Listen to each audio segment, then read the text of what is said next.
Hicimos una pequeña encuesta y preguntamos tanto a estudiantes como a colectivo de personas que trabajan en la autónoma cuál era su percepción de la situación de igualdad-desigualdad en nuestra universidad. El círculo interior es el que representa la respuesta del personal, que como podréis ver mayoritariamente en torno a las 2/3 partes de las personas que respondieron a esta encuesta creían que habíamos conseguido eliminar las brechas, frente al colectivo de estudiantes, que solamente en un 50% consideraba que estas brechas habían sido eliminadas. En cualquier caso y globalmente podríamos decir que más de la mitad de las personas que respondieron a esta encuesta vinculadas con nuestra universidad consideraban que estamos por lo menos en el camino de la igualdad. Y esto quizás se podría relacionar con algunos de los puntos que habéis comentado antes, que son las políticas que se han implementado en nuestro país para avanzar en la igualdad de género. Como muy bien ha comentado Marta, en el ámbito europeo hace prácticamente 50 años que se han puesto en marcha normativas específicas, directivas europeas, que en el caso del Estado español dieron lugar en el año 2007 a la aprobación de la Ley Orgánica de Igualdad efectiva entre mujeres y hombres, que establecía como uno de sus puntos en el título 8 la creación de unidades de igualdad. No son los observatorios, aunque en su origen, y al menos en el caso de la Universidad Autónoma de Madrid, sí que nacieron como observatorios de género, pero después pasaron a ser algo más. La normativa a lo que obliga desde el año 2007, cuando esta ley orgánica de igualdad entre mujeres y hombres se implementó también en el ámbito de la ley estatal que regula las universidades, tanto públicas como privadas en el territorio español, fue que todas las universidades deben contar entre sus estructuras de organización con unidades específicas de igualdad que tienen como objetivo el desarrollo de todas las funciones que están relacionadas con este principio de igualdad entre mujeres y hombres. Una de estas funciones, no la única, pero probablemente sí, la más importante, es la que tendría que ver con los observatorios. Es decir, tenemos la obligación de recabar información estadística que debe ser elaborada no necesariamente por las unidades, pero al final es elaborada por las unidades a partir de la información que facilitan los órganos responsables de recabar esta información. Tenemos también la obligación de realizar estudios propios que tengan como finalidad detectar estas situaciones de desigualdad y, en último término, asesorar a quienes realmente tienen la capacidad de tomar decisiones, a órganos competentes de la universidad en cualquiera de sus niveles, para que realicen, por un lado, informes sobre el impacto de género de todas las medidas que adoptan en cualquier ámbito laboral, estudiantes, situación, condiciones, salarios, fomentar por parte de todas los órganos y todas las personas vinculadas con la universidad el conocimiento, el alcance y el significado del principio de igualdad mediante la formulación de propuestas específicas de acción formativa dirigidas tanto a estudiantes como a personal docente, investigador, como a personal de administración y servicios, y velar por el cumplimiento de la ley y por la aplicación efectiva del principio de igualdad. Ya os he comentado antes que aunque las unidades de igualdad no son observatorios, en la mayor parte de las universidades los primeros pasos que se dieron a partir de la aprobación de la modificación de la ley de universidades que contemplaba la inclusión obligada de unidades de igualdad en todas las estructuras organizativas de todas las universidades fue la creación de observatorios de igualdad. En el caso de la Universidad Autónoma de Madrid, este observatorio se creó el mismo año 2007 y dio lugar al primer diagnóstico del que previamente hablaban quienes me han precedido en el turno de palabra, la necesidad de crear diagnósticos. El primero de la Autónoma de Madrid data del año 2009, recoge datos hasta el año 2009, pero solo del curso académico 8-9, que fue el primero en el que se desagregaron los datos y no todos en función del sexo. La unidad de igualdad como tal no se creó hasta el año 2009 y en parte relacionado con algunos de los debates de los que ha empezado a hablar Marta,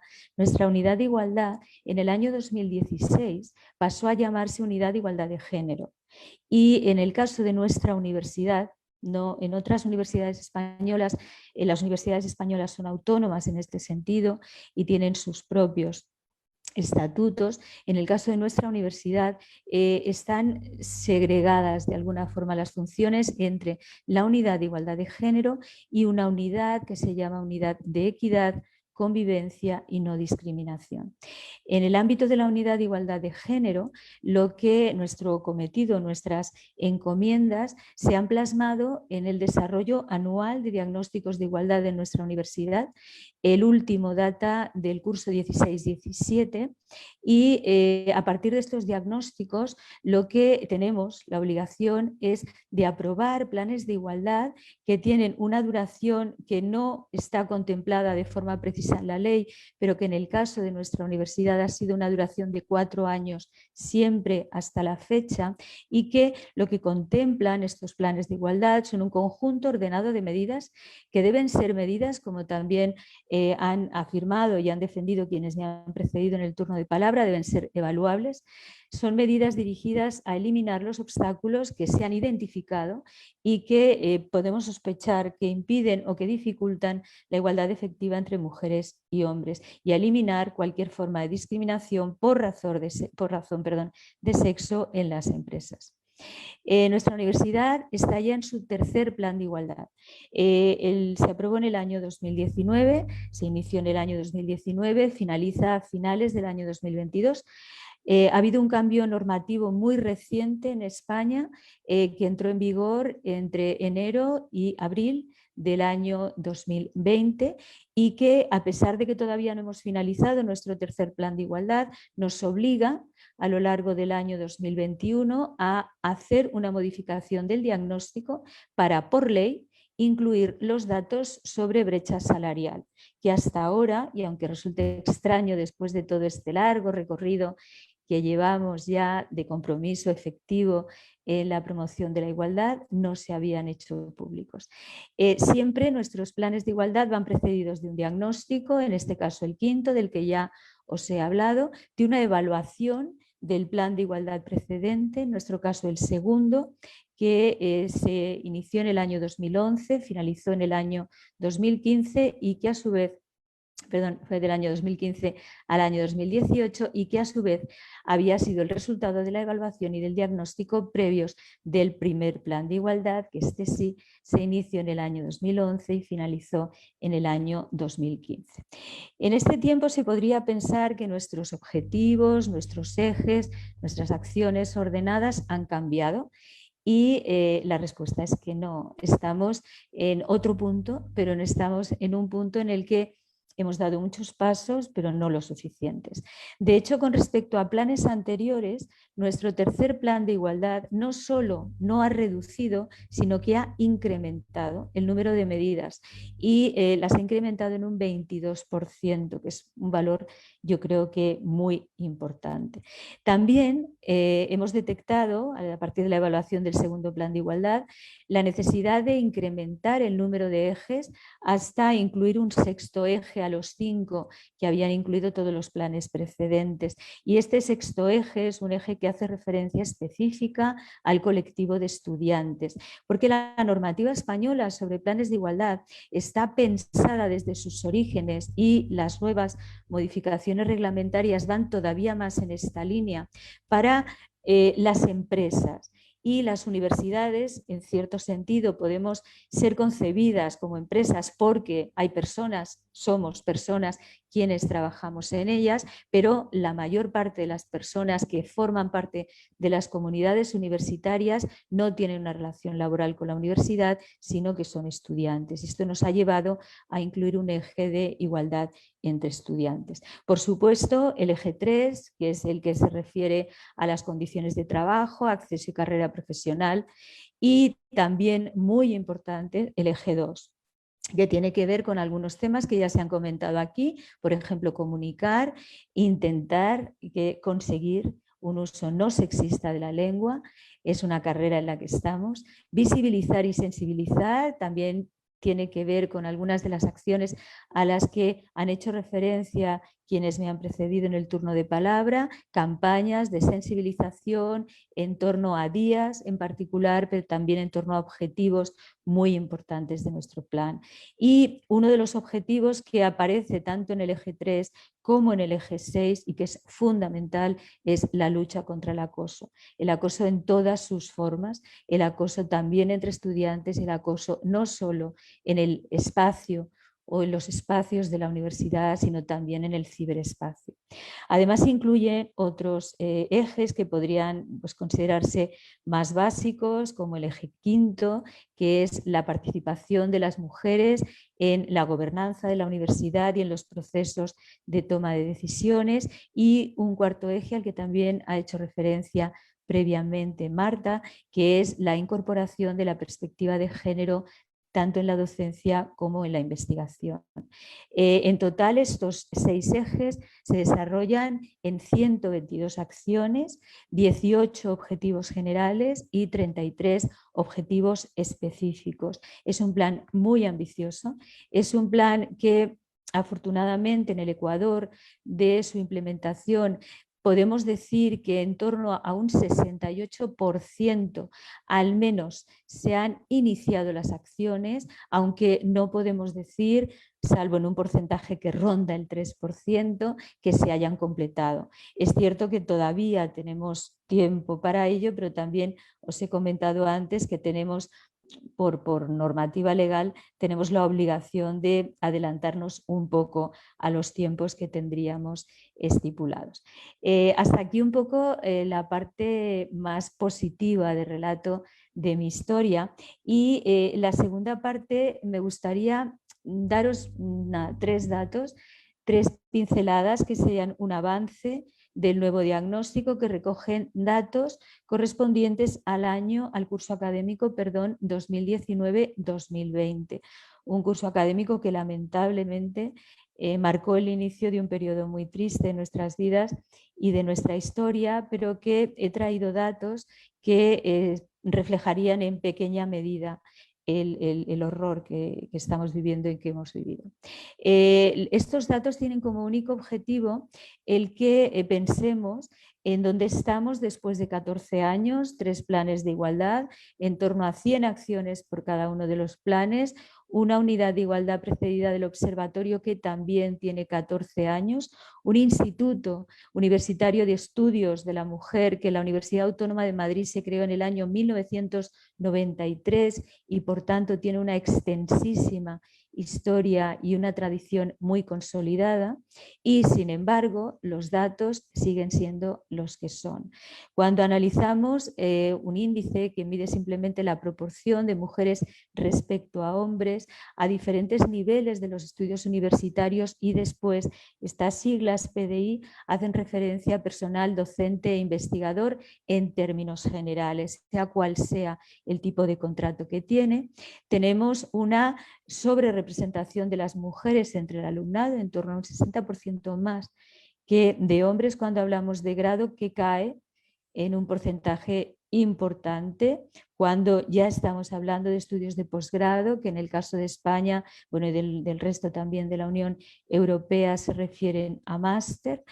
Caen un poco, se mantienen bastante estables cuando avanzamos en estudios de posgrado a nivel de doctorado, pero sorprendentemente se desploman, y el índice pasa de positivo, de una mayor presencia de mujeres, a negativo, una infrarrepresentación de las mujeres cuando alcanzamos el nivel de personal docente e investigador de nuestra universidad.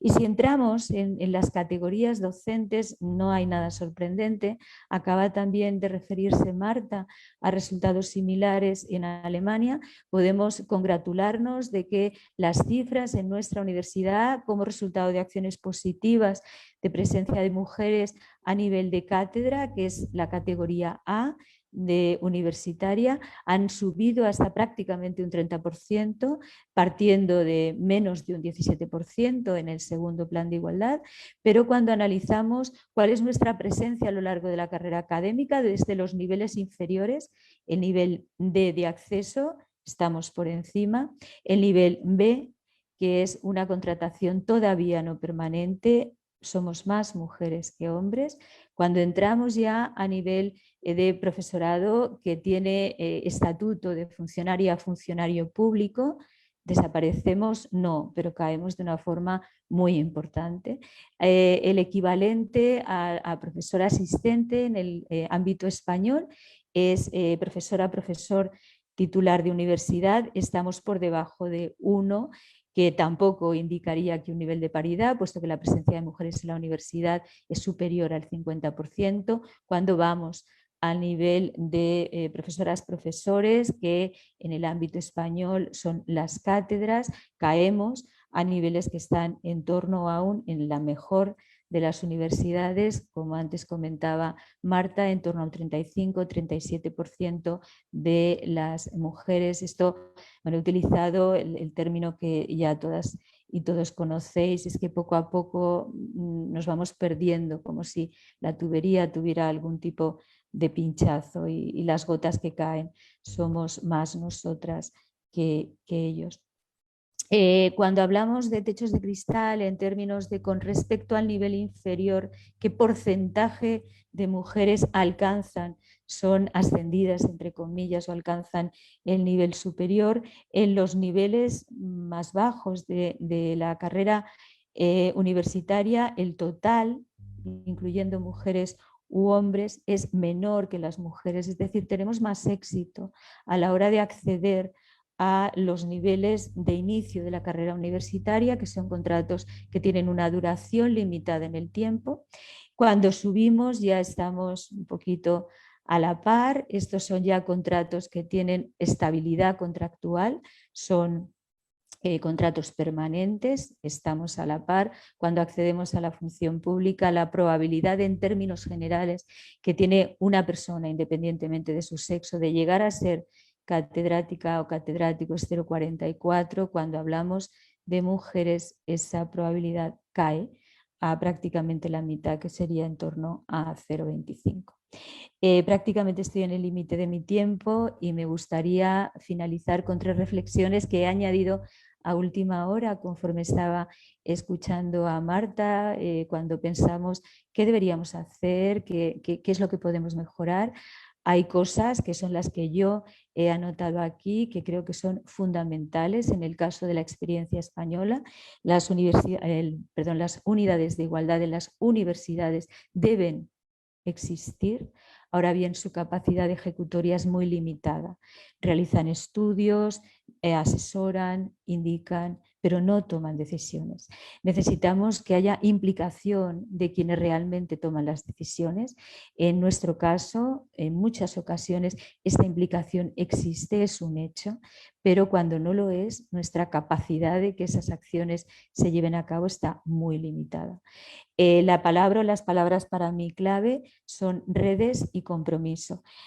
Acabo diciendo que en el caso de nuestra universidad, estas redes se están construyendo día a día, implicando, como también antes comentaba Marta, a todos los centros, a todos los institutos. Existe una comisión en la que hay representación de todos los centros, existe otra comisión en la que hay representación de agentes sociales, son las secciones, las representaciones sindicales en el ámbito universitario y sin esto, si esto no funciona, trabajamos mucho, no tenemos un presupuesto limitado en términos económicos, pero sí tenemos un equipo de recursos humanos muy limitado y conseguimos algo. La verdad es que tampoco vamos a decir que nada, pero necesitamos que haya esta implicación y quizá podríamos debatir en sobre qué formas habría en la que la pudiéramos garantizar y no simplemente esperar. Y os doy las gracias por escucharme y creo que me ha tenido al tiempo. Muchísimas gracias. Mil gracias, Carmen. Vamos a darle entonces ahora la palabra a nuestra siguiente invitada, también de España. Vamos a ver en contraste un poco también esta experiencia. Bienvenida, Itma Pastor González. Hola, buenos días allí, buenas tardes aquí. Bueno, pues al hilo de lo que decían mis compañeras que han intervenido antes, yo creo que las reflexiones sobre las figuras de los observatorios de igualdad se tienen que poner en contexto de cuáles son las iniciativas políticas en cada país o en cada territorio que hacen posible el desarrollo de estos observatorios y que en España nacen, efectivamente, como explicaba Carmen, en el marco de la Ley de Igualdad y al amparo de esa figura que promueve la ley, que es la de las unidades de igualdad. Pero como muy bien decía mi compañera, la mayoría de universidades hemos trabajado empezando por hacer diagnósticos que evidenciaran la realidad de la desigualdad. En concreto en España, la Ley de Igualdad es del año 2007, pero se produce un momento en el que había mucho trabajo desde el feminismo académico para que desde las universidades se trabajara y se hiciera posible este avance normativo. En el caso de España, en el año 2006 se concreta la creación de lo que llamamos la Unidad Mujeres y Ciencia, que permitió impulsar la figura de los planes de igualdad en las universidades y en todos los organismos de ciencia y de investigación, y a su vez en las diferentes comunidades autónomas o en los diferentes territorios de España, pues se ha ido impulsando todo un trabajo. A mí me parece muy importante poner en valor, ¿no? Poner de relieve, que es el trabajo institucional desde diferentes mecanismos para acompañar el trabajo que tenían que hacer y que tienen que hacer y que estamos haciendo las universidades con la creación de diferentes comisiones o instituciones en diferentes órganos de la administración y en concreto también de las universidades. En Cataluña, por ejemplo, que es donde está mi universidad, en el año 2006, también se creó una comisión que llamamos Mujeres y Ciencia y que se creó en el Consejo Interuniversitario de Cataluña, que es un organismo que reúne a todas las universidades y desde donde se impulsó también la creación de los planes y el desarrollo de políticas de igualdad. Y en el marco de esta comisión hemos ido trabajando hasta que en el año 2016 se propuso un sistema de indicadores para medir todas las universidades catalanas de la misma manera las diferentes desigualdades entre hombres y mujeres que se dan en las universidades. Me parece importante contextualizar esto porque al final el trabajo de las unidades de igualdad, que como decíamos, pues empiezan siendo en muchos casos trabajo de observatorio que continúa, aunque se haya ido creando esta figura un poquito más grande que llamamos unidad, para dar cabida a no solo el trabajo del diagnóstico, sino también el trabajo de implementación de políticas de igualdad. Como decía, estos diagnósticos de desigualdad han sido la primera fase o la primera pieza de un camino importante, porque si bien en el ámbito europeo el trabajo a favor de la igualdad en el ámbito de la ciencia se desarrolla desde los años 80 y sobre todo en los años 90, pues qué duda cabe que todo eso es un trabajo que sigue siendo necesario hacer, ¿no? Y como decía, este trabajo que se empieza en los años 80 ha seguido como tres grandes fases que las planteo no porque la segunda suponga que la primera ya está superada, sino como 3 pasos o 3 piezas o 3 reflexiones que se han ido produciendo a medida que hemos ido consiguiendo datos sobre las desigualdades entre hombres y mujeres en las universidades. Una primera fase fue fijarnos en las mujeres. Una primera fase que seguimos necesitando hacer, fijarnos en las mujeres en el sentido de ver dónde están las mujeres y cuántas son. En esos primeros momentos, fueran los años 80 o fueran el 2005, en el caso de mi universidad, que fue cuando hicimos el primer diagnóstico, el gran descubrimiento siempre es, en estas reflexiones, darse cuenta de las bajas cifras, bajísimas en los años 80 en algunos ámbitos, bajas cifras de participación de mujeres, no solo en algunas carreras, sino también en el conjunto de las estructuras universitarias, que además se justificaban diciendo, bueno, esto tiene que ver con cómo son las mujeres, con cómo somos las mujeres y nuestras preferencias laborales o vitales, hay quien dice. Pero este tipo de estudios, de diagnósticos, de informes laboriosos y que han ido mejorando muchísimo, nos ha dado pie a entrar en una segunda fase de reflexión en los diagnósticos, que es fijarnos no solo en las mujeres, sino en las instituciones. ¿Qué hacen las universidades? ¿Qué hacen los centros de investigación? ¿Qué hacen las instituciones de ciencia? Bueno,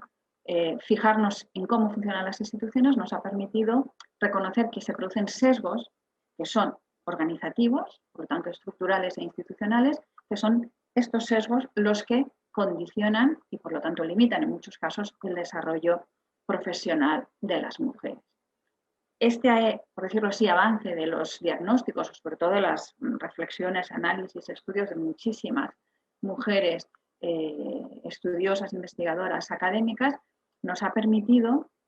dar un paso más en la reflexión y fijarnos no solo en cómo funcionan las instituciones, sino cómo funciona el conocimiento y poner en evidencia que es el propio conocimiento que generan las universidades el que está sesgado y por lo tanto el que genera en la mayoría de casos pocas capacidades, el que dota de pocos instrumentos a nuestro alumnado para avanzar en hacer realidad la igualdad, porque bueno, la ciencia que estamos dando es en apariencia neutra, pero en la práctica está claramente sesgada a favor, ya lo avanzaba también la compañera Marta, sigue reproduciendo un modelo masculino no solo de científico, investigador, académico, sino también de profesional en el mundo externo a la universidad, con lo cual si no modificamos este conocimiento que impartimos en la universidad, estamos reproduciendo constantemente un sesgo en el conocimiento que nos impide avanzar en los diagnósticos. Pero, bueno, a mí me parece muy relevante este evento que ustedes han organizado hoy porque creo firmemente que es muy necesario disponer de buenos indicadores para analizar en base a qué se produce la desigualdad y cómo se materializa esta desigualdad, porque evidentemente esto no es una cuestión de desideratum, sino que es la realidad material con la que vivimos hombres y mujeres. En ese sentido, me parece que los indicadores son fundamentales para identificar bien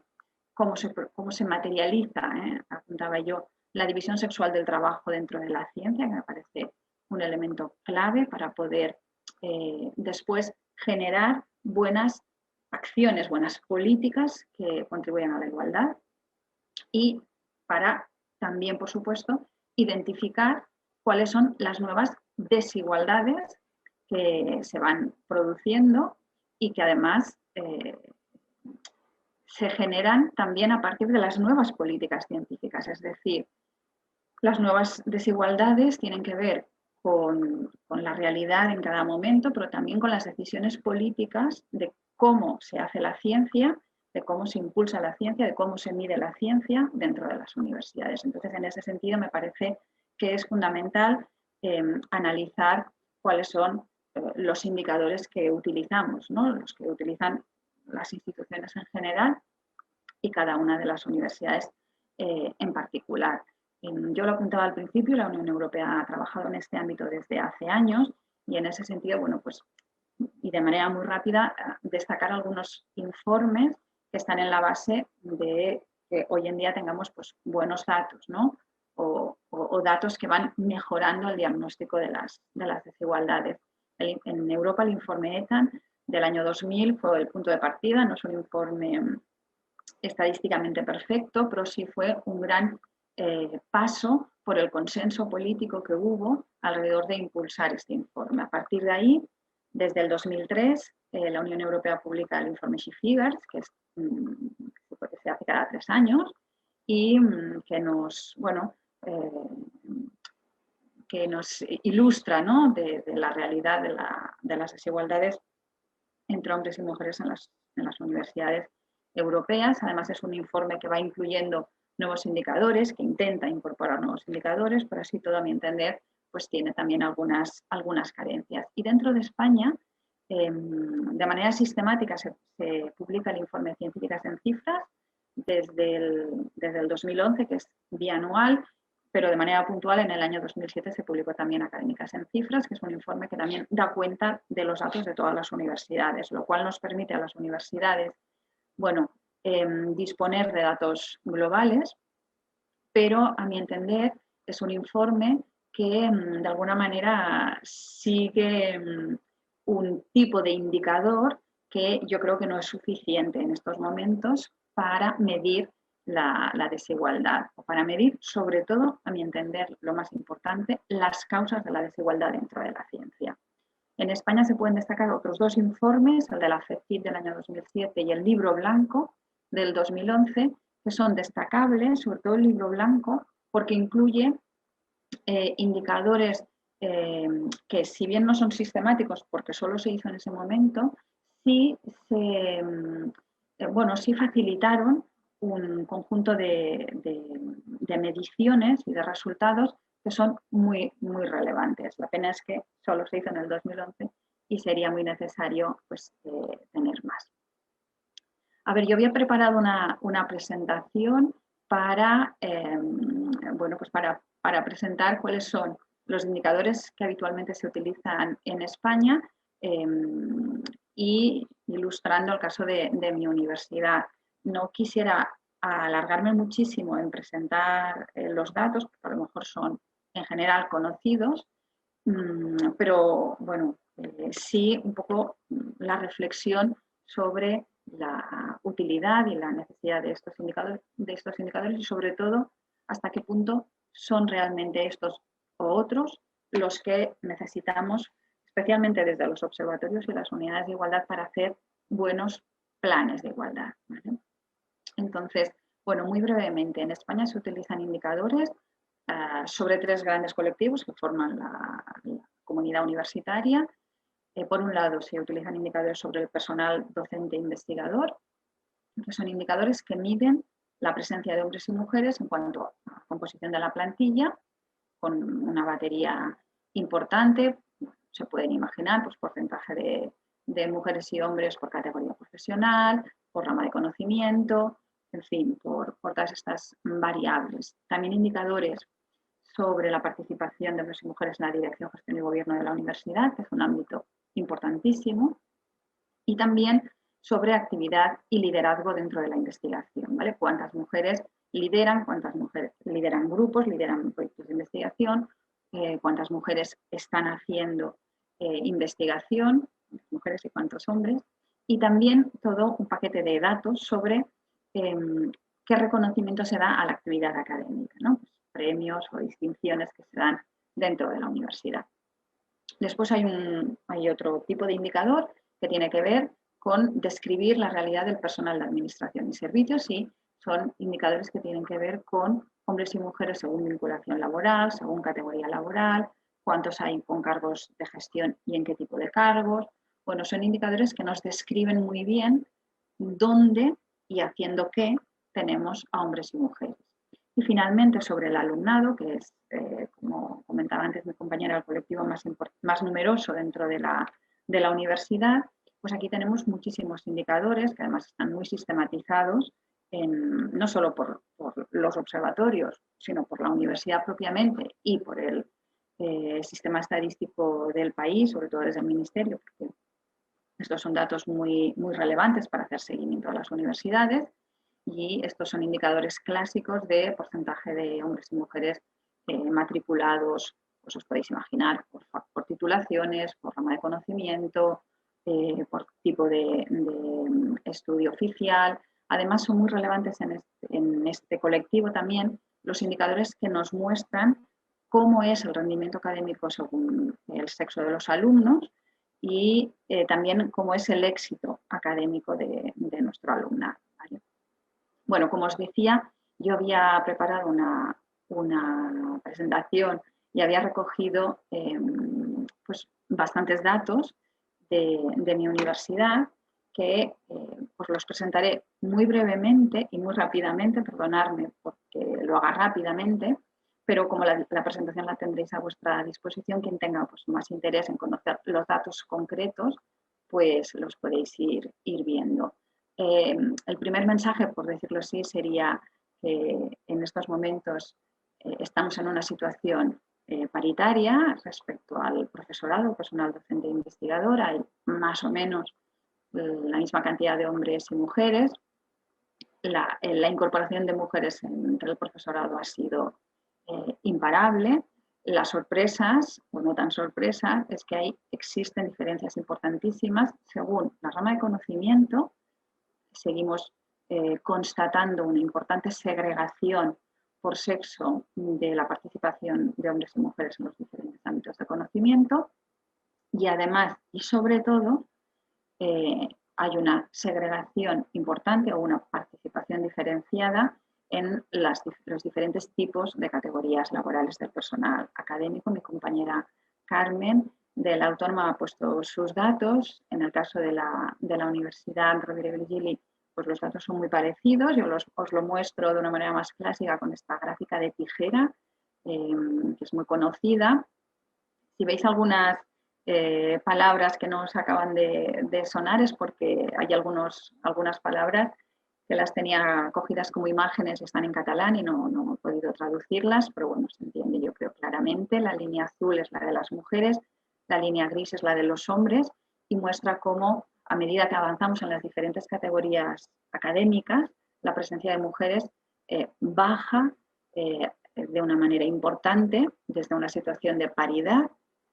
en la que es la que se encuentra en el momento de estabilidad de las categorías, a una situación de una clara infrarrepresentación de las mujeres en la categoría de catedráticas. En el caso de mi universidad hay un 27% de catedráticas, que es una cifra muy elevada para el conjunto de la universidad española y también europea, porque en Europa el porcentaje de mujeres en el nivel A está alrededor del 22% más o menos,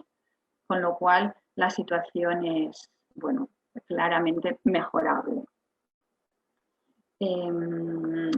Cuando medimos la presencia de desigualdades entre hombres y mujeres, lo medimos con diferentes ratios y con diferentes porcentajes. No me voy a entretener porque si no me comería mi tiempo. El mensaje que os quieren dar todas estas diapositivas y datos es un mensaje, yo creo que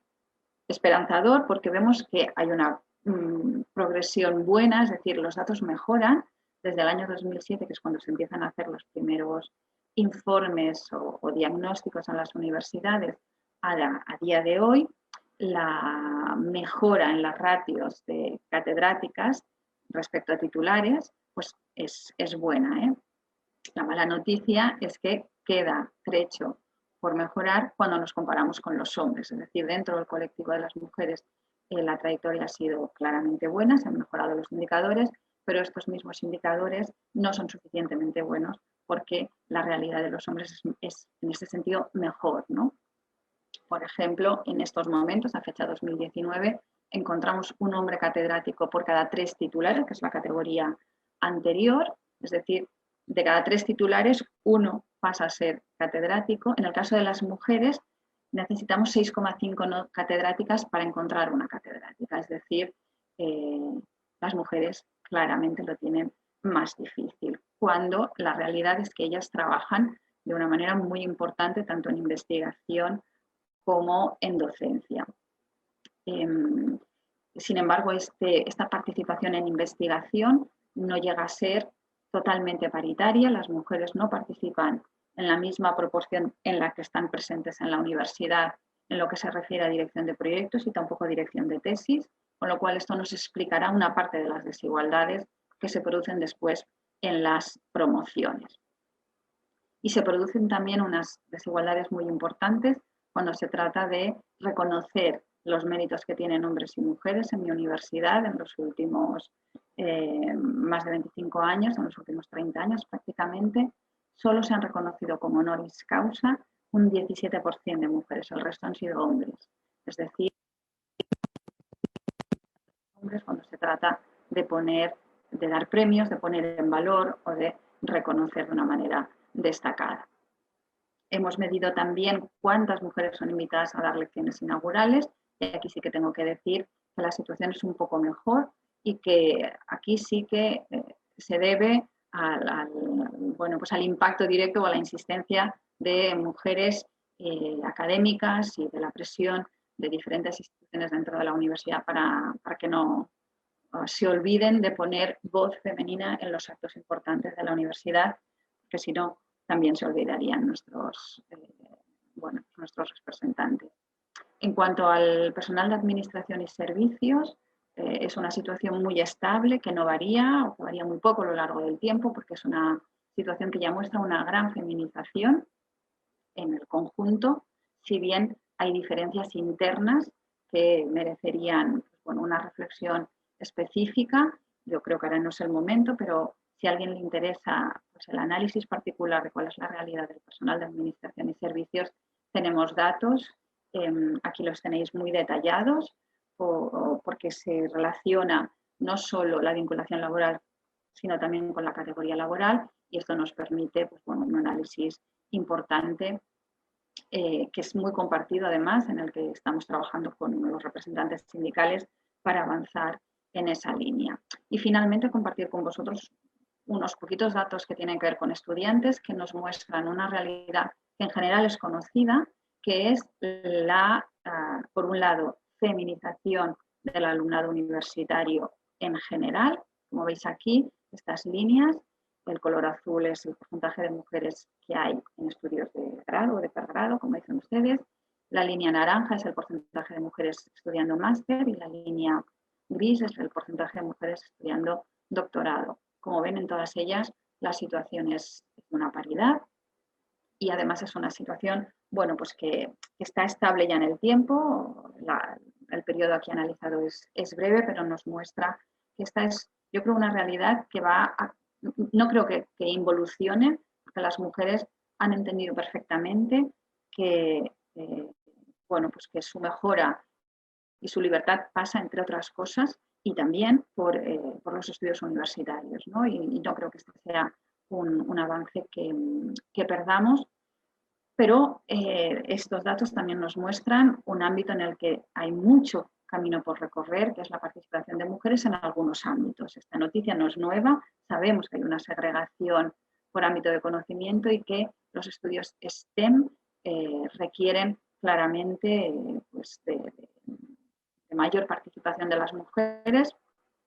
no solo porque obviamente las mujeres están preparadísimas para hacer estos estudios, sino porque la incorporación de mujeres en estos estudios mejoraría muchísimo lo que la ingeniería en su conjunto y estas titulaciones STEM tienen para ofrecer a las universidades. Otro de los datos habituales cuando analizamos la brecha de género en el colectivo de los estudiantes es ver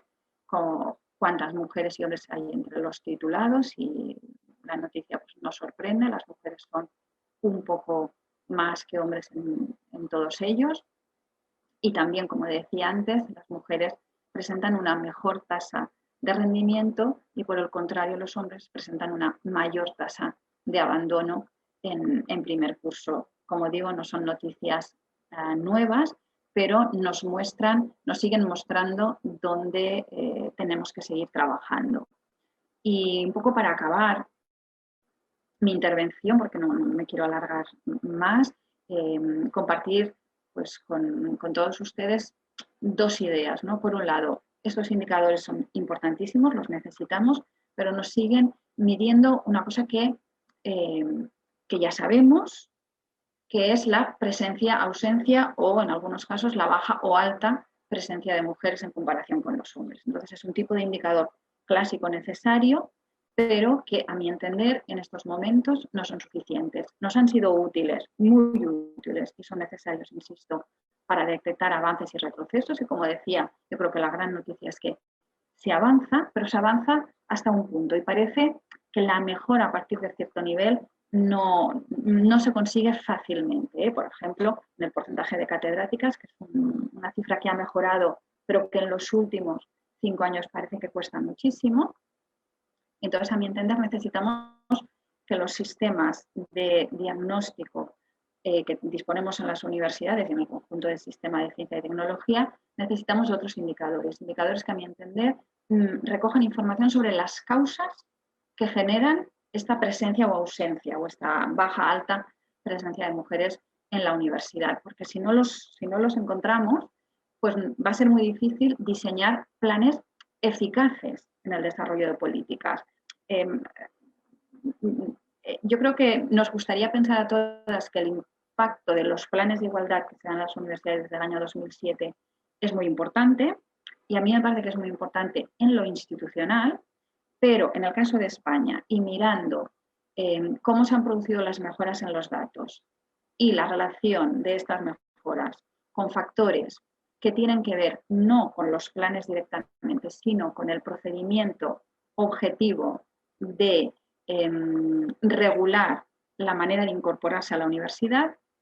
yo creo que es importante apuntar que si algo ha hecho avanzar la situación de las mujeres en la universidad, tiene que ver con una mejora en los sistemas organizacionales de incorporación de las mujeres a las plantillas de las universidades. En el año 2007, en concreto, se regula un cambio en España en este sentido, que es lo que se conoce como el sistema de acreditación, que es un sistema que obliga a que la acreditación, es decir, el sello de que se puede contratar a determinado profesorado, no depende de la universidad, sino que depende de un sistema externo, y ese es un sistema regulado de una manera, con cierta prevención, voy a decir, más claro, más transparente y por lo tanto más meritocrático que el anterior que se venía utilizando, y eso ha sido fundamental para el avance de las mujeres en las universidades. Por lo tanto, identifiquemos bien cuáles son las causas para identificar bien cuáles son los mecanismos que nos ayudarán a realmente avanzar en políticas efectivas de avance para conseguir igualdad efectiva en las universidades.